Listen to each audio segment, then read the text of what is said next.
కూటమి ప్రభుత్వం ఏదైతే వచ్చిన తర్వాత 4000 రూపాయలు ఒక్కసారిగా 2000 పైమాట పెంచి ఇస్తామని మాట ఇచ్చారో వచ్చిన వెంటనే గతంలో చెప్పిన పెండింగ్లో ఉన్న 2-3 నెలల దాంతోపాటు ఇచ్చి జమ చేసి పొద్దున్నే ఉదయం 5 గంటల నుంచి 6 గంటల సమయానికే అవ్వాతాతలకి హ్యాండిక్యాప్డ్కి ఇవ్వడము చాలా సంతోషంగా జనాలందరూ చాలా ఆనందంగా ఉన్నారు. పెన్షన్ వరకు పెన్షన్లు గతంలో ఒక వార్డుకు వచ్చి ఒక 20 నుంచి 30 మంది వాలంటీర్లు పంచేవారు. ఇవాళ కేవలం వార్డులో ఒక 3 మాత్రమే పంచుతున్నారు. సేమ్ టైం వీళ్ళే టైంకి ఇచ్చేవారు పెన్షన్లు, అదే 1 డేలోనే 80% వాళ్ళు ఇచ్చేస్తున్నారు. ఇది ఎలా సాధ్యం అవుతుందో నాకైతే అర్థం కావట్లేదు. చాలా స్పీడ్గా ఇస్తున్నారు పెన్షన్లు మాత్రం. ఒక్కొక్కరు వాళ్ళు కుటుంబ సభ్యులు చనిపోవడం వల్ల, లేదా హాస్పిటల్కి వెళ్ళడం వల్ల 1 నెల తీసుకుపోవడం, లేదా ఇంకొక నెల ఇంకెక్కడ అనుకోకుండా వెళ్ళడం వల్ల 2 నెలలు వాయిదా పడిపోతే 3వ నెలలో పెన్షన్ తీసేసేవారు. చంద్రబాబు గారు ఇప్పుడు ఏం చేశారు, 2 నెలలు తీసుకోకపోయినా 3వ నెల దాకా వెయిట్ చేసి 3 నెలలు ఒకేసారి ఇచ్చే విధంగా పెట్టడం ఇది మాకు ఒక మంచి పరిణామం. ఎందుకంటే పెన్షన్దారులు ఎన్నో ఆశలతోనే ఆ డబ్బులతోనే జీవనం సాగించే వాళ్ళు ఎక్కువ మంది. 2 నెలలు ఆగిపోతే 2 నెలలు పెన్షన్ పోద్ది, మళ్ళీ కొత్త పెన్షన్ పెట్టాలంటే 2 ఏళ్ళు పట్టవచ్చు ఒకవేళ. ఇప్పుడు ఆ 3 నెలలు పొడిగించడం వల్ల పెన్షన్దారులు అందరూ కూడా హ్యాపీగా ఉంటారు. గతం కంటే ఇప్పుడు ఉన్న సేమ్ అలాగే ఎవరికి ఇబ్బంది లేకుండా పెన్షన్ వెళ్ళిపోతుంది. ప్రతి ఇంటికి కూడా వెళ్ళిపోతుంది, కొండ ప్రాంతంలో కూడా వెళ్ళిపోతుంది. కాకపోతే చంద్రబాబు నాయుడు గారు ఎలక్షన్ ముందు చెప్పిన మాట ఉంది, ఏదైతే ఉందో వాలంటీర్ వ్యవస్థను మేము తీయమనే మాట, దానికి అనుగుణంగా కొద్దిగా క్వాలిటీగా, ఇంతకుముందు క్వాలిటీ లేరు, కొద్ది అవినీతి ఉంది, అది మాకు తెలుసు. అది ఇప్పుడు కొద్ది క్వాలిటీగా వాలంటీర్ వ్యవస్థ అనేది పకడ్బందీగా, అంటే వాలంటీర్ పెడతారో ఇంకేదైనా పెడతారో దాని పేరు పెట్టి పకడ్బందీగా మాత్రం చంద్రబాబు నాయుడు గారు నిర్ణయం తీసుకుంటారు వాళ్ళ మీద. రాష్ట్రంలో రోడ్లు అంటే కొత్తగా రోడ్లు స్టార్ట్ చేయకపోయినా గోతులన్నీ పూడుస్తున్నారు కదా, బాగుంది, మంచి పని. అంతకుముందు 5 సంవత్సరాల గోతులు అనేది ఎవరు పట్టించుకోలే. ఇక జగన్ గవర్నమెంట్ అప్పుడు రోడ్లు ఎలా ఉన్నాయి, ఇక ఎట్ట ఉన్నాయి అట్టే ఉన్నాయి. ఆయన ఏం చేయలేదుగా. ఎక్కడన్నా ఒక తట్ట ఉసిక్ కానీ ఒక తట్ట కంకర కానీ ఎక్కడ వేసిన బాగలేదుగా. 5 సంవత్సరాలు అధ్వానంగా ఉంది, ఇప్పుడు పర్లా బాగానే ఉంది. పెన్షన్లు పెంచడం ఆనందకరంగానే ఉందండి. మాకు దేనికో దానికి ఉపయోగపడుతున్నాయి. అవి ఇంటద్దులకో దేనికో 1వ తారీఖు వస్తే కట్టాల్సి వస్తుంది, దానికి అటు ఇచ్చేస్తున్నారు. వాళ్ళు కష్టపడిన డబ్బులు తర్వాత తినొచ్చలేని ముందు ఇంటద్దులు కట్టుకోవాల్సిన ఉంటారు కదా, వాళ్ళు ఏం చేస్తున్నారంటే ఈ డబ్బులు ఇంటద్దులు కట్టుకోవడానికి 1వ తారీఖు ముందే ఇచ్చేస్తున్నారు.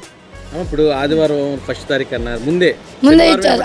ఆదివారం వచ్చిందనుకో సెలవు, ముందే ఇచ్చేస్తున్నారు. మళ్ళీ సెలవు రోజుల్లో ఇవ్వడానికి అవ్వదని ముందే ఇస్తున్నారు. అది చాలా బాగుందండి. ఇప్పుడు ఇంతకుముందున్న ప్రభుత్వంలో అన్నీ గొంతలే రోడ్ల గురించి చేయడం పట్టించుకునే వాళ్ళు కాదు, ఏడ్ చేసేవాళ్ళు కాదు. దానివల్ల రానుపోను వాళ్ళందరికీ ఇబ్బందులే జరిగాయి. ఇప్పుడు అట్లాంటి పనులన్నీ జరిగిపోతున్నాయి కూడా, ఆల్మోస్ట్ అన్నీ చేస్తున్నారు కాబట్టి కంపల్సరీగా మొత్తం పూర్తవుతాయని చెప్పేసి అనుకుంటున్నాం మేమైతే. గతంలో రోడ్లతో పోల్చుకుంటే ఇప్పుడు చాలా అద్భుతంగా ఉందన్న. టైం టు టైము అడిగి తెలుసుకొని వేస్తున్నారు. జనాలను కూడా అడిగి మరి ఎక్కడ పెండింగ్ ఉందో అడిగి వేస్తున్నారు. చాలా సంతోషంగా ఉంది, చాలా ఆనందకరమైన విషయమే కదా. జనాలకి ఎటువంటి ఇబ్బందికరం లేకుండా ఇప్పుడు చాలా చోట ఆరోగ్యం పరిస్థితి గత ప్రభుత్వంలో ఎలా ఉండింది, ఒక గర్భిణీ స్త్రీ వెహికల్లో పోవాలంటే మధ్యలోనే కానిపోయే సందేశాలు చాలా చూసాం. అలాంటిది ఇప్పుడు సాఫీగా హాస్పిటల్కైనా పోగలిగే విధంగా రోడ్లు వేస్తున్నారంటే అది రాష్ట్ర ప్రజలకి శుభమైన విషయమే కదా. వాలంటీర్ వ్యవస్థ తీసేసింది ఆయన ఉన్నప్పుడు యాడ్ ఇచ్చాడు, అప్పుడే తీసేసాడుగా. అప్పుడు కోర్టు ఆర్డర్ ప్రకారం వాళ్ళు ఉంచకూడదని తీసేశాడు. అందుకని ఇంక మేము చేయగలిగేది ఏముంది దానికి. అది ప్రభుత్వం కూటమి నిర్ణయం తీసుకుంటుంది. ఆయన చెప్పిన అంతకుముందు వాలంటీర్ లేకముందు పెన్షన్లు ఇవ్వలేదా, వాళ్ళు కొత్తగా ఇచ్చేది ఏముంది. గత 50 సంవత్సరాల నుంచి కూడా ఇస్తూ ఉన్నారు, ఇవాళ కొత్తగా ఇచ్చేది ఏముంది. వాలంటీర్ వ్యవస్థ అనేది ప్రభుత్వం నిర్ణయం తీసుకుంటుంది. వాలంటీర్ వ్యవస్థకు పెన్షన్లకు సంబంధమే లేదు.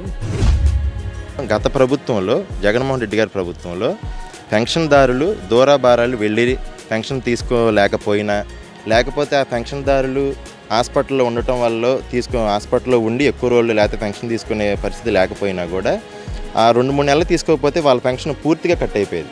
ఈ ప్రభుత్వంలో మాత్రం పెన్షన్దారులు హాస్పిటల్లో ఉన్నా లేకపోతే దూరాభారాలు వెళ్ళి తీసుకోలేకపోయినా కూడా మరలా వాళ్ళు తిరిగి వచ్చి వాళ్ళ ఇబ్బందిని చెప్తే ఎన్ని నెలలు అయితే ఆ పెన్షన్దారుడు పెన్షన్ తీసుకోలేదో అన్ని నెలల్లో లెక్క చూసి అధికారి ద్వారా ఇవ్వటం అనేది చాలా మంచి విషయం. ఈ ప్రభుత్వం ఏర్పాటు చేసినటువంటి ఈ ఆలోచన చాలా బాగుంది అసలు. అంటే వాళ్ళు ఏర్పాటు చేసినటువంటి ప్రభుత్వంలో వాళ్ళు పెట్టుకున్న ఆలోచనలో ఈ వాలంటీర్ వ్యవస్థ అనేది ఒకటండి. అవి తీసేస్తే ఉంటే ఏంటనేది వాళ్ళు పర్సనల్గా ఏదో ఈ రాజకీయ కోణంలో ఆలోచించి మాట్లాడటం తప్ప మనకు అల్టిమేట్గా రిజల్ట్ ఏంటి, పెన్షన్దారుడికి పెన్షన్ అందుతుందా లేదా, అది అధికారి ద్వారా అయినా ఎవరి ద్వారా పెన్షన్ అయితే అందుతుంది. వాళ్ళు ఇబ్బందులకు గురవ్వకుండా ఈ ఎన్డీఏ ప్రభుత్వం చూసుకుంటుంది కదా, అది కావాల్సింది జనాలకి. అంతేగాని వాలంటీరే వచ్చి ఇవ్వాలి, వాళ్ళు ఏర్పాటు చేసిన వ్యవస్థ ఇంకా పనిచేయాలి అని ఈ రాజకీయ కోణంలో ఆలోచించడం కరెక్ట్ కాదు. ఒక్కోసారి మేము ఉండొచ్చు ఉండకపోవచ్చు అండి, డ్రైవర్లు కదా ఎక్కడో లాంగిపోతాం, ఒక్కోసారి రావాలి వచ్చేసరికి పెన్షన్ మిస్ అయింది అనుకోండి, వాళ్ళ దగ్గరికి వెళ్ళి అడిగాం అనుకోండి, సచివాలయానికి వెళ్ళి అడిగాం అనుకో, ఈ నెక్స్ట్ మంత్ తీసుకోండి అంటారు. ఆ టైంకి మేము ఉంటే తీసుకుంటాం, లేదంటే ఇంకా మరి అలా ప్రకటించే మీకు ఎలా ఉంది? బాగుందండి, చాలా సంతోషంగా ఉంది మాకు. సార్ ఇప్పుడు పెన్షన్లో మంచిగా ఇస్తున్నారు, మంచిగా వాళ్ళే వస్తున్నారు, సచివాలయం సిబ్బంది వచ్చి పేరున వాళ్ళు ఫోన్లు చేస్తున్నారు, నెంబర్లు బట్టి పలానా చోట ఉంటామని మీరు అక్కడికి వచ్చి పెన్షన్ తీసుకోమని చెప్తున్నారు. గత ప్రభుత్వంలో ఏంటంటే వాళ్ళ అభివృద్ధి అంతా కూడా వాలంటీర్ ద్వారా ఎవరైతే పేద ప్రజలకు ఉన్నారో డబ్బులు పంచే పనిలో ఉన్నారు డబ్బుల్ని. ఈ రోడ్ల వల్ల మిడిల్ క్లాస్ ఫ్యామిలీలు లేదంటే ఈ రాష్ట్రంలోని రవాణా వ్యవస్థ మొత్తం కుంటు పట్టిపోయింది. ఎందుకంటే బళ్ళు పాడైపోయి, అందరు వెహికల్ పాడైపోయి రవాణా వ్యవస్థ నాశనం అయిపోయింది. ఇప్పుడు ఆ రవాణా వ్యవస్థ మెరుగుపడాలంటే రోడ్లు కావాలి. ఈ రోడ్లు నాణ్యత అనేది ఇప్పుడు కాలానికి అనుకూలంగా రోడ్లు ఉంటాయండి. ఎండాకాలం వేసాను రోడ్డు రాలిపోతూ ఉంటుంది, శీతాకాలం చాలా స్ట్రాంగ్గా ఉంటాయి. ఎందుకంటే ఈ సీసీ రోడ్డు ఒకలాగా ఉంటుంది, లేదంటే మన తార్ రోడ్డు ఒకలాగా ఉంటుంది. వీళ్ళు వేసే రోడ్లు బట్టి కాదు, అక్కడున్న ట్రాఫిక్ని బట్టి. రాత్రి రోడ్డు వేస్తే పొద్దున్నే జనాలు వెళ్ళిపోతుంటే రోడ్లు ఎక్కడ పాడైపోతుంటాయి. రోడ్లు వేసి దానికి ఒక నిర్దిష్ట బ్లాక్ పెడితేనే కదా రోడ్లు క్వాలిటీ ఉండేది. దాన్ని బట్టి క్వాలిటీ మనం చెప్పేది లేదు. ఇంకా రోడ్లన్నీ ఇప్పుడు బాగానే ఉన్నాయండి, ఇంకా కొంచెం పనులు జరుగుతూనే ఉన్నాయి. జనవరికల్లా పూర్తి చేస్తామని చెప్పారు చంద్రబాబు నాయుడు గారు.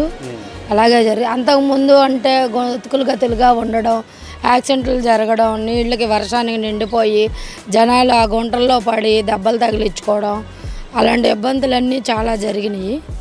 కానీ ఇప్పుడు రోడ్లు వేయడానికి ఆయన బాగానే అన్ని సేవలు చేస్తున్నారు. రాష్ట్రంలో కూటమి వచ్చిన తర్వాత రావణాసురుడు అదేవిధంగా దుర్యోధనుడి పరిపాలన అంతమయ్యి ఒక ప్రజాస్వామ్యమైనటువంటి ఒక రాముడి పరిపాలన రావడం జరిగింది. అందులో మోడీ గారు కానీ, చంద్రబాబు నాయుడు గారు, పవన్ కళ్యాణ్ గారు, పురంధేశ్వరి గారు వీళ్ళ నాయకత్వంలో బ్రహ్మాండమైనటువంటి అభివృద్ధి కార్యక్రమాలు మొదలైనాయి.